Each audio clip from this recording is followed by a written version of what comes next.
Origen y evolución del cine a nivel mundial.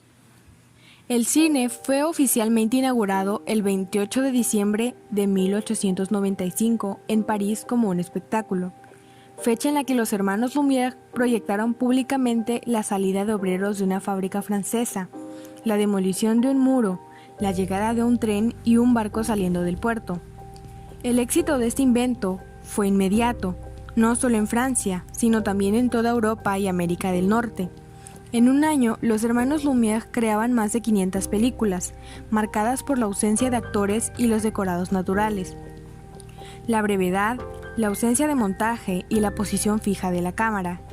Pero los espectadores acabaron aburriéndose por lo monótono de las tomas, y fue George Méliès quien profundizó por primera vez en el hecho de contar historias ficticias, y quien comenzó a desarrollar las nuevas técnicas cinematográficas, sobre todo en 1902 con Viaje a la Luna, y en 1904 con Viaje a través de lo imposible, aplicando la técnica teatral ante la cámara y creando los primeros efectos especiales y la ciencia ficción filmada.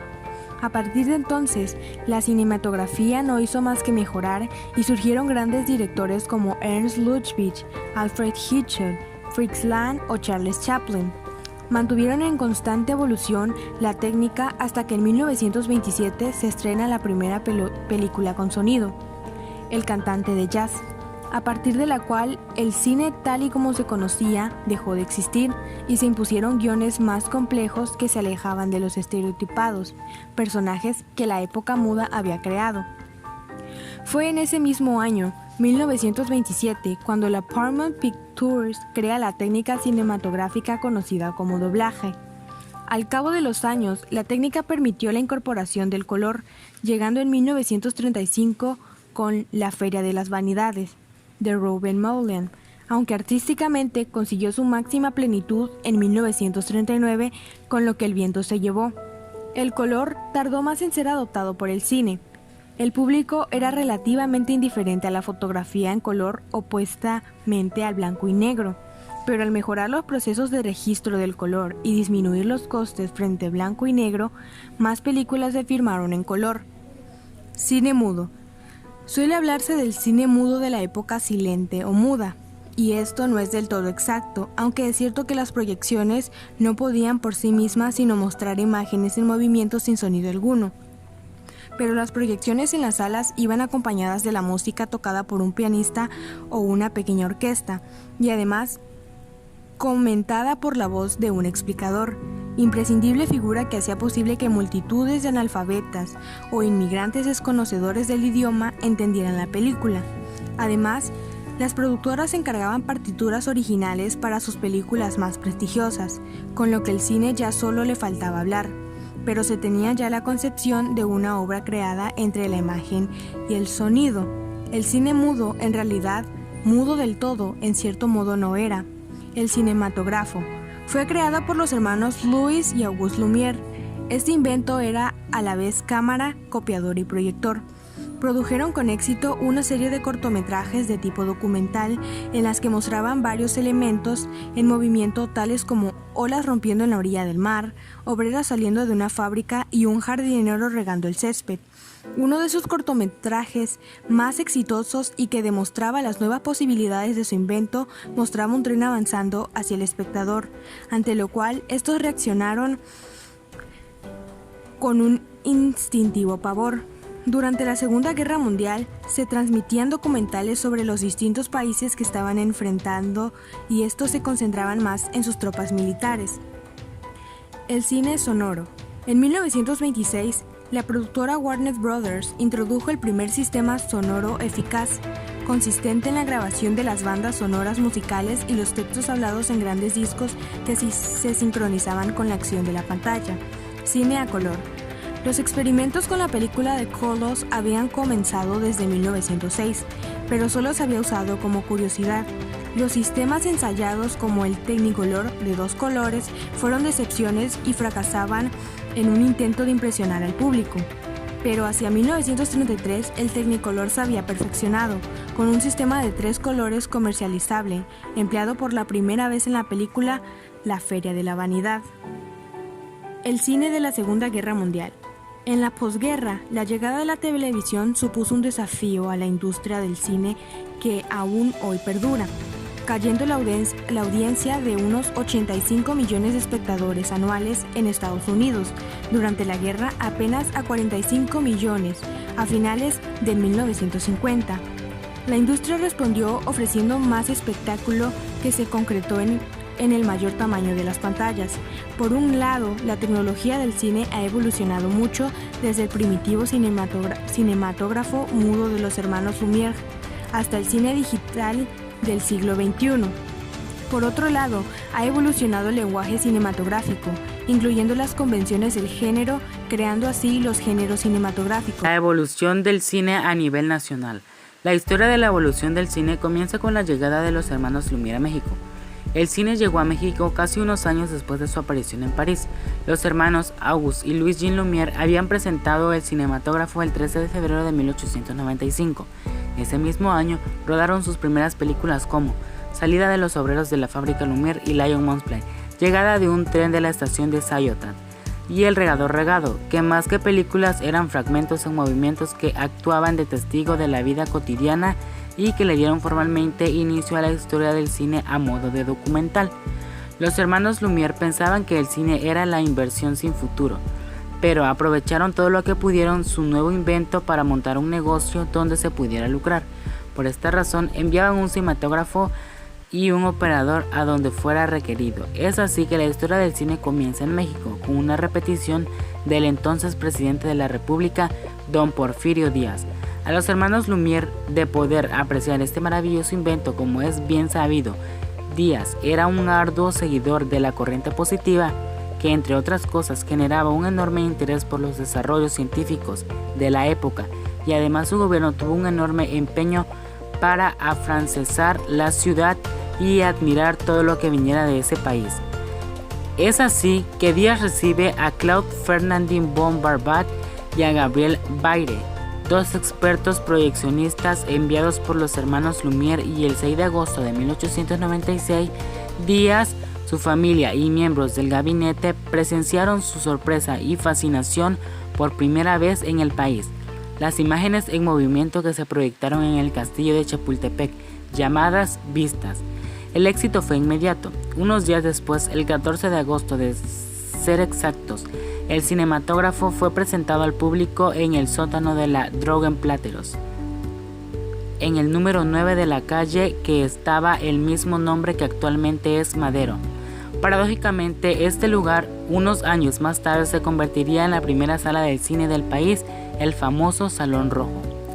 El público se congregó a este lugar, llenándolo a tope para presenciar estas imágenes salientes en la vida cotidiana. El programa se desarrolló en la siguiente manera. Se presentaron El sombrero cómico, Los campus elíseos en París, Bañadores en el mar, Distingo de niños, Montañas rusas, Llegada de tren, La pesca, El bebé, El acuario, Campesinos, Quemándose hierbas, La pesca de las sardinas, El fotógrafo y el embajador de Francia en el coronamiento del zar en el Moscú, cada una con su duración de entre 40 y 60 segundos. Después de esta presentación se organizaron también varias funciones de gala en el mismo lugar, para un público un poco más selecto, que no quería juntarse con la clase de la ciudad. Cuenta la historia que en algunas vistas, como por ejemplo en la de las llegadas del tren, la gente se asustaba y se levantaba alarmada de sus asientos, ya que se mostraba una locomotora acercándose rápidamente y de frente por la vía, y en ese entonces resultaba muy difícil diferenciar la realidad de la ficción. Esta dificultad perduró por un tiempo y se vio reflejada en los trabajos de Bernard y Baire. Realizaron en México, firmaron aproximadamente 35 cortos, entre estos uno de los que tuvo mucha popularidad, llamando Un duelo a pistola en el bosque de Chapultepec, que causó mucha conmoción por la misma razón que el corto del tren lo había hecho. México fue el primer país del continente en gozar de las maravillas del cinematógrafo.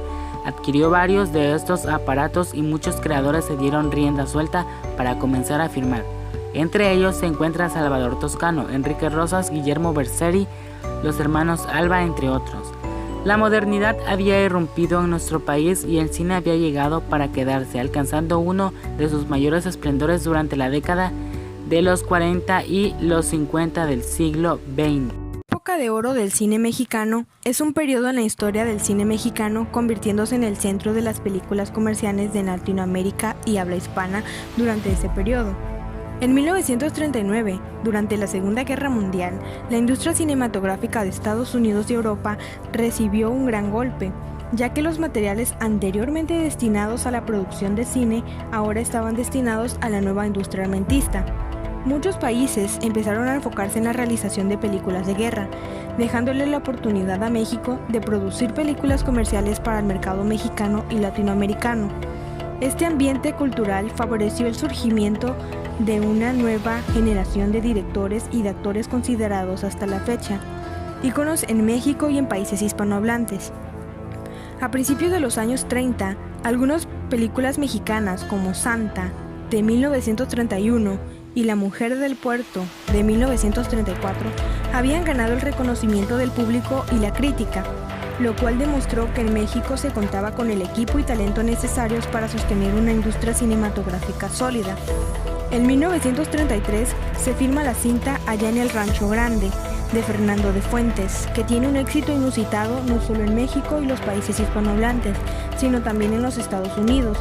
Por eso, se le considera comúnmente como la cinta que dio el punto de partida al esplendor de la cinematografía mexicana.